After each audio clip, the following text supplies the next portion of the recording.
तो Nexon part 1 review में मैंने डाला था कि क्या क्या चीज़ें जो नेक्सॉन के अंदर बाकी गाड़ियों के कंपैरिजन खराब है। तो इस वीडियो में बताऊंगा कि इसके अंदर बाकी गाड़ियों के कंपैरिजन में क्या क्या चीज़ें अच्छी हैं। तो पहली चीज़ की बात कर लेते हैं हम लोग। तो पहली चीज़ यहाँ पर देखेंगे कि यहाँ पर जो इसका क्लस्टर है, यहाँ पर सारी इन्फॉर्मेशन दी जाती है। जैसे कि अभी पहले नंबर का जो पर्सन है वो सीट पर बैठा हुआ है, लेकिन सीट बेल्ट लगा हुआ नहीं है। अगर मैं सेकेंड सीट पे थोड़ा सा प्रेशर डालूँ तो देखिए यहाँ पर प्रेशर डालने की वजह से हुआ है कि सेकंड पर्सन भी बैठा हुआ है लेकिन सीट बेल्ट नहीं लगा है। अगर हम सीट बेल्ट लगाते हैं तो ये सीट बेल्ट का साइन चले जाता है। ये स्मार्ट क्लस्टर है। दूसरा, इस क्लस्टर के अंदर खास बात यह है कि जैसे अगर मैं कोई सा गेट ओपन करता हूँ तो यहाँ पर आप देखेंगे ऊपर यहाँ पर दिखने लगेगा कि ये वाला गेट ओपन है।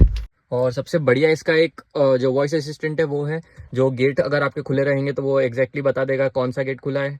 अगर बूट खुला है तो बता देगा टेल गेट ओपन है। अगर आपका सीट बेल्ट नहीं लगा है तो सीट बेल्ट के लिए वो आपको बता देगा।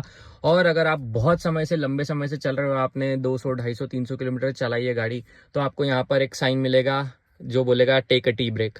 तो गाड़ी खुद के साथ साथ आपका भी ध्यान रखती है और बोलती है कि थोड़ा आराम करो, रेस्ट करो, उसके बाद चलाना, वट एवर। फीचर है कि ये गाड़ी में जो आगे का केबिन है वो काफ़ी प्रीमियम फील होता है। इसका जो ये शाइनी मटेरियल है, इधर का जो स्क्रीन है ये पूरा टच है। और ये प्लास्टिक बेस्ड है लेकिन लगता है एक बार फाइबर जैसा है।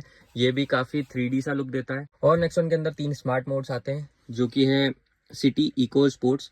तीनों मोड में ही अलग अलग गाड़ी परफॉर्म करती है। स्पोर्ट्स में काफ़ी एक्सेलरेट जल्दी होती है। सिटी और इकोनॉमी आपको माइलेज अच्छा मिलता है।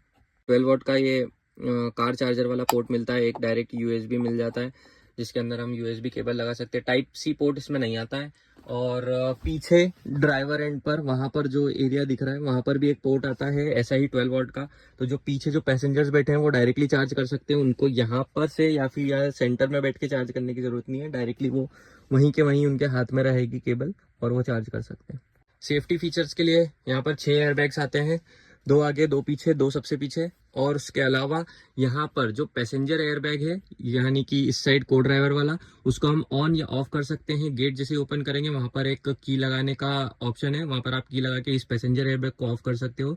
ये सेफ्टी फीचर के लिए होता है कि जैसे ही अगर आप अकेले जा रहे हो और उसमें आपकी गाड़ी कहीं टकरा जाती है तो ये वाला जो एयरबैग रहेगा ये ओपन नहीं होगा, तो इससे आपका पैसा बचेगा और सिर्फ ड्राइवर साइड का ही एयरबैग ओपन होगा। और एक बढ़िया फीचर ये है कि क्लस्टर में आपको जैसे ही आप चेंज करते हो तो आपको एवरेज तो दिखता है, पर आपको ये भी दिख जाता है कि आपके इसमें जो कैपेसिटी है पेट्रोल की उसमें ये गाड़ी कितने किलोमीटर चलेगी। तो आपके पास एक मोटा मोटा एवरेज रहता है कि आप कितनी दूर और जा सकते हो या आपको कितने समय में पेट्रोल डलवाना है। सो ये भी दूसरी गाड़ियों में नहीं आता है, तो ये भी एक बेस्ट फीचर है। इसका बूट स्पेस जो है वो आप काफ़ी बढ़ा सकते हो। आओ पीछे वाली सीट पे जाके बताता हूँ।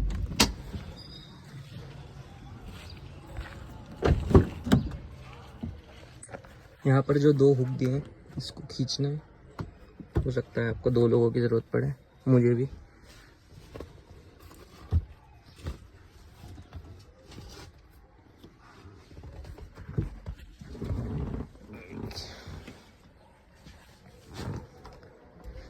जैसे आप ऐसा करोगे तो ये सीट आगे आएगी फोल्ड होने के लिए, ठीक है।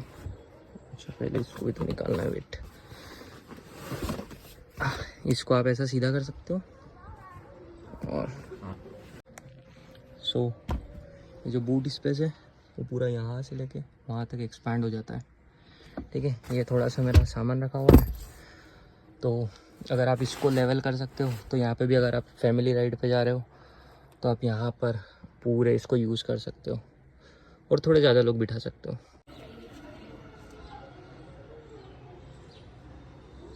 और उसका ग्राउंड क्लियरेंस की बात ना हो, ऐसा नहीं हो सकता क्योंकि हाईएस्ट इन द रेंज है 207 mm का ग्राउंड क्लियरेंस मिलता है।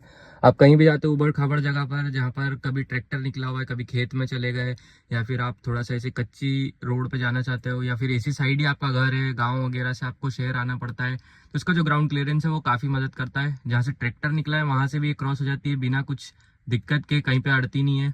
एक बार मैं चला गया था गलती से, बढ़िया तरीके से गाड़ी पूरी निकल गई, कोई इशू नहीं आया। स्पीड बहुत स्लो मेंटेन करनी पड़ती है क्योंकि सड़क ही ऐसी होती है, लेकिन गाड़ी में कोई दिक्कत नहीं आती, कहीं से टच नहीं होती, इजीली निकल जाती है।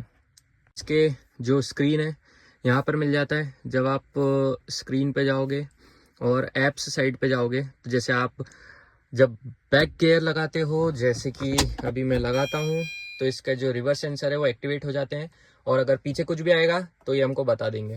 इसके अलावा अगर आप किसी पार्किंग में खड़े हो या फिर आप सिग्नल पे खड़े हो और आपको लग रहा है कि पीछे वाली गाड़ी टकरा सकती है या फिर बहुत ज़्यादा कुछ क्लोज है, तो भी आप पार्क असिस्ट ऑन कर सकते हो और आप देख सकते हो कि वो कहीं आपकी गाड़ी के पास तो नहीं है। यहाँ पर 3 लेयर्स आती है, ग्रीन, येलो, रेड, उससे आपको पता चल जाएगा। तो नेक्सॉन में आता है हरमन का साउंड सिस्टम। तो अगर हम इसका साउंड डेमो के लिए जाते हैं तो आप देखोगे साउंड डेमो और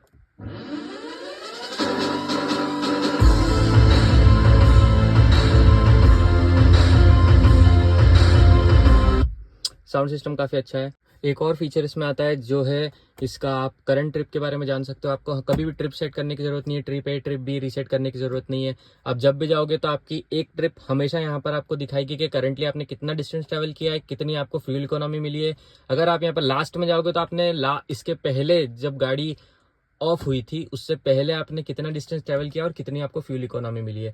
उसके अलावा बेस्ट, ओवरऑल और ए और बी तो आप सेट कर ही सकते हो, लेकिन ट्रिप ए ट्रिप बी का मुझे पता है कि आप मैक्सिमम जब तक इसको रीसेट नहीं करोगे तब तक ये रिकॉर्ड होता रहेगा।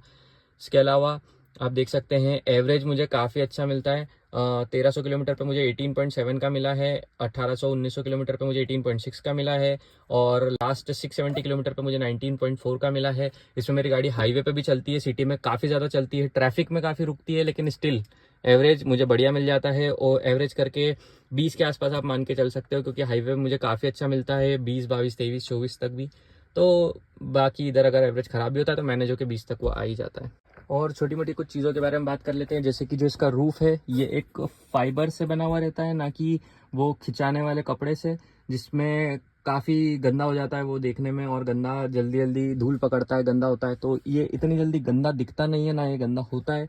और एक कपड़ा है तो आप इसको एक ब्रश से साफ भी कर सकते हैं। दूसरा इसका जो ग्लव बॉक्स है ये काफ़ी बड़ा स्पेस में आता है। इसमें यहाँ पर 2 कप होल्डर भी आते हैं और बाकी कुछ चीज़ें रखने की जगह, जैसे कि आप पेन रख सकते हो, यहाँ पे कुछ कार्ड्स रख सकते हो। मैंने अपना रजिस्ट्रेशन रखा हुआ है और उसका स्विच जो है वो यहाँ पर नीचे दिया हुआ है, तो आप ऊपर से देखते हो तो बिल्कुल भी दिखाई नहीं देता, और काफ़ी अच्छा रहता है। और इसका परफ्यूम ये टाटा की तरफ से ही मिला था, उसकी स्मेल भी काफ़ी अच्छी आती है।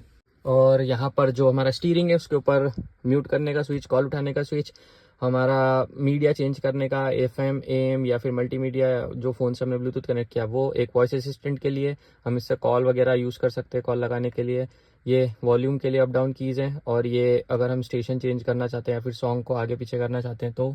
और यहाँ पर जो कीज़ दिए हुए हैं ये क्लस्टर को कंट्रोल करने के लिए है, और यहाँ पर मिरर की सेटिंग्स के लिए हैं।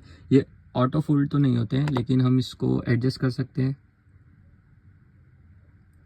इसके अलावा इसमें एक बहुत बढ़िया सेफ्टी फीचर है कि जब भी आप गाड़ी को एकदम एक्सट्रीमली ब्रेक मारते हो, मतलब आपकी गाड़ी चल रही है 60, 70, 80 पर और एकदम से आपने ब्रेक मारा, तो इसमें कुछ सेंसर एक्टिवेट होता है जो कि एकदम से स्पीड कम करने की वजह से या एकदम से ब्रेक लगाने की वजह से होता है। लेकिन उस सेंसर की वजह से क्या होता है, इसके सारे इंडिकेटर्स हैं एक साथ जलने लग जाते हैं, जो हज़ार्ड ऑन करने पे जलते हैं वैसे ही, और पता नहीं उससे पीछे वाले को सिग्नल मिलता है या जैसा भी है, पर उससे आसपास वालों को पता चल जाता है कि हाँ इस गाड़ी में कुछ हुआ है या फिर एकदम से ब्रेकिंग हुई है, व्हाटएवर। एक इसमें यहाँ पर अम्ब्रेला होल्डर भी है, तो आप यहाँ पे अपना अम्ब्रेला रख सकते हो। कप होल्डर्स वगैरह मैंने बता दिए हैं आपको। यहाँ पर बॉटल रख सकते हो, यहाँ पे भी बॉटल रख सकते हो, पीछे भी बॉटल्स रख सकते हो। यहाँ पर ये लॉक वाला स्विच है जिससे आप विंडोज़ लॉक कर सकते हो। कोई अगर बच्चा मस्तीखोर बैठा हुआ है जो कि बार बार उंगली कर रहा है तो आप इससे उस चीज़ को रोक सकते हो। यहाँ पर ये टिकट होल्डर है जिसको मैंने अभी तक इस पॉलीथीन को रिमूव नहीं किया है, तो यहाँ पर आप अपने कुछ भी चालान वगैरह वो सब रख सकते हो। इधर देखोगे तो यहाँ पर मिरर है, इसको मैंने कट आउट कर लिया है ताकि इजीली देखा जा सके इसमें। तो पहली वीडियो में मैंने जो भी चीज़ें मुझे इस गाड़ी में कम लगती थी दूसरी गाड़ियों के कंपैरिजन में, तो वो मैंने बताई थी। इस वीडियो में मुझे जो भी सारी चीज़ें अच्छी लगी थी मैंने वो बताई हैं, और पहली वीडियो पे काफ़ी अच्छा रिस्पांस मिला, तो उसी उम्मीद से मैं ये वाली वीडियो बना रहा हूँ। तो प्लीज़ सब्सक्राइब भी करो देखने के साथ साथ, और भी गाड़ियों पे मैं वीडियोस लाता रहूँगा। अलग अलग गाड़ियों के ऊपर वीडियोस में लाने की कोशिश करूँगा। अगर आप गाड़ी लेने वाले हो, सेम गाड़ी लेने की सोच रहे हो, तो आपको कुछ भी अगर डाउट है आप मुझसे पूछ सकते हो, क्या दिक्कत आ रही है, क्या चीज़ें हैं। वैसे तो मैंने वीडियो में अपना जेन्युइन रिएक्शन बता दिया है। So that's it.